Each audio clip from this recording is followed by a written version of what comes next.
Tonight, the climax to 13 weeks intensive mental and physical testing as 4 outstanding contestants step forward for the ultimate challenge in the Krypton Factor 1993 Grand Final.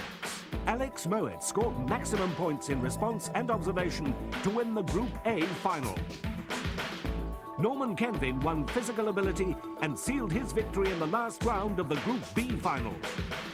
Tim Richardson gained first place in observation, physical ability and intelligence in the Group C final. And Eddie Jackson's outstanding performance of general knowledge in the Group C final earned him highest scoring runner-up.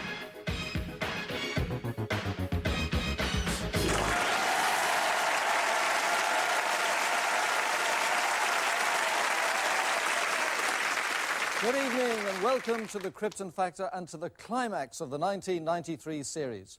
From over 10,000 original applicants, we've seen 36 contestants through 9 heats and 3 group finals.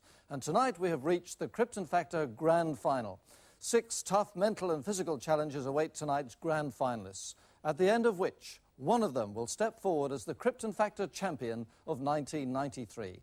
And this is the trophy that awaits that new champion, and will be presented to him by one of Britain's greatest ever athletes, triple Olympic gold medalist and world coxless pairs record holder Stephen Redgrave. So let's get the Krypton Factor Grand Final of 1993 underway with round 1, mental agility.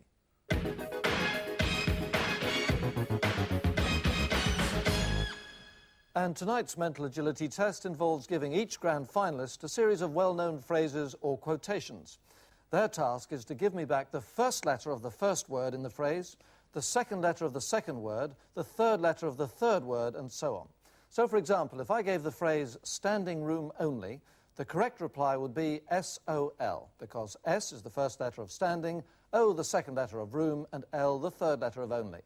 That's the challenge. Now let's meet our first grand finalist ready to tackle it. He's the winner of Group A from Mirfield, West Yorkshire, Alex Mowat. Welcome back, Alex. 40 seconds on the clock, and it starts now. Caught short. C-H. Ringing the changes. R-H-A.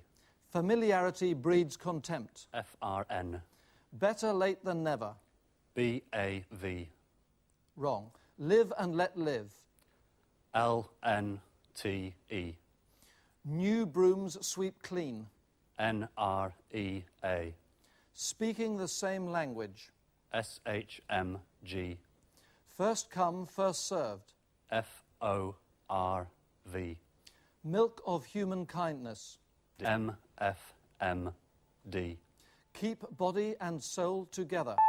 Don't need to answer it. It would have been K-O-D-L-T, but in 40 seconds you've got 8 right, which is excellent. Well done, Alex. Take your seat.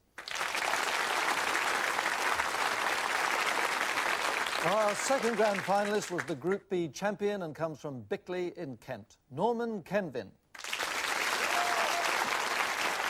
Right, welcome back to you, Norman. 40 seconds, and it starts now. Keep mum. K-U. Please give generously. P-I-N. Rack and ruin. R-N-I. Beat about the bush. B-B-E-S. Wrong. Draw the short straw. D-H-O-W.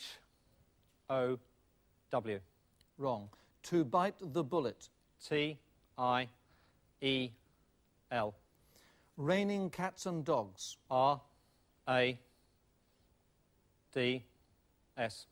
Better luck next time. B-U-X. And it would have finished E, but the buzzer beat you there. Nonetheless, you got 5 right in 40 seconds. Well done, Norman. Take your seat, please. Now let's welcome our third grand finalist. He was the winner of Group C and is from Abingdon in Oxfordshire, Tim Richardson. And welcome back, Tim. 40 seconds on the clock, and your time starts now. Frying tonight. F-O. Seeing is believing. S-S-L. Ban the bomb. B-H-M. Share and share alike. S-N-A-K. Practice what you preach. P-H-U-A. Bringing home the bacon. B-O-E-O. Jack of all trades. J-O-L-D. Wrong. Still waters run deep. S-A-N-P. Just in time, and in 40 seconds, you got 7 right. Good start for you. Well done. Take your seat, please, Tim. And our 4th grand finalist was the highest-scoring runner-up in the group finals. From Nottingham, Eddie Jackson. Welcome back to you, Eddie. 40 seconds on the clock. It starts now. Empty barrels. EA. Accidents will happen. AIP. Pieces of 8. PFG. Going against the grain. GGEI. Breaking down the walls. BOEL. Showing one's true colours. SN. Pass. All fingers and thumbs. AIDM. Nothing ventured, nothing gained. NETN. Just in time, and in 40 seconds, you got 7 right. Good start for you, Eddie. Well done. Take your seat. Well, they started in great form, and now reminding you that it's 10 points, 6, 4 and 2 for 1st, 2nd, 3rd and 4th. And as 2 contestants tied with the same number of right answers, their finishing positions will be determined by who reached his total in the faster time. Here's how the first round worked out. And it means that our early leader with a Krypton factor of 10 is the analyst programmer from Murfield, West Yorkshire, Alex Mowat.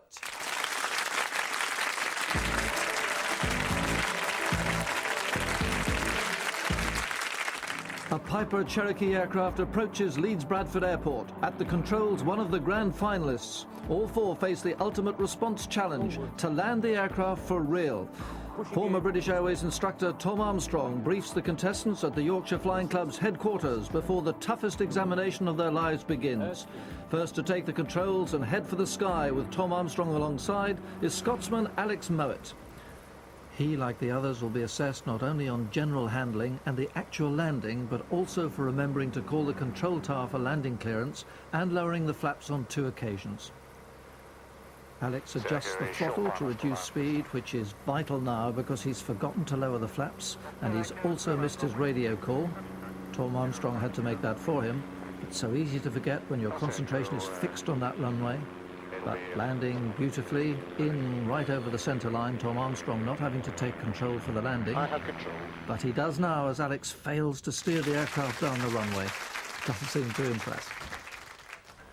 Next it's Norman Kenvin from Bickley in Kent. And dropping well below the flight path at this stage. First flaps. Remembers the flaps. Golf Sierra Echo, final to land, 3-2. I have control. And he's in trouble. You heard instructor Tom Armstrong take control of the aircraft. That's because Norman has dropped much too low and Tom takes it back up to the correct height. You have control. Second flaps. And Norman takes over again, selects the 2nd position for flaps and is approaching slightly left of the centre line. Now needs to reduce power and keep the wings level. He stays in control of the aircraft to make the landing with a bump. So mixed fortunes there for Norman. 3rd to go, Abingdon's Tim Richardson, and he's presently well above the glide path, but beginning to make the necessary corrections. And Tim remembers the 1st position for the flaps. Golf Sierra Echo, finals, 3-2 to land. And the radio call will earn him more points. He's in good position now and well in control, but he's forgotten to select the 2nd position for the flaps. It won't endanger the landing though.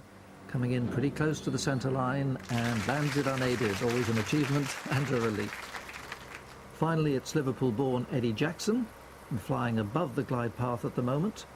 Like the others, he's had half an hour in the air to get the feel of the aircraft. Golf Sierra Echo, final, 3-2 to land. So the radio call made and 1st position selected for the flaps, now into 2nd position. The final critical moments. He's still too high as he approaches the runway. I have control. And Tom Armstrong has had to assist him lose height and set up for the landing. And he touches down right of the centre line. Points finish for Eddie. Now here's how Tom Armstrong judged the round. Fourth, Alex Mowat. He failed to call for landing clearance and to lower flaps on both occasions. Received steering assistance on the runway, 2 points.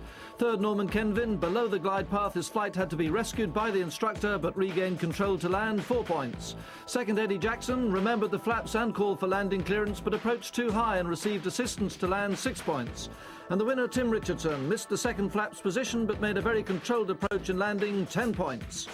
Now to the scoreboard, where the flying result has given us a new leader with a Krypton factor of 16, Abingdon's Tim Richardson. So 2 rounds completed, 4 still to go before we know who'll become the Krypton factor champion of 1993. Tim Richardson is the front runner at the moment, but he knows he's got a tremendous fight on his hands to stay there.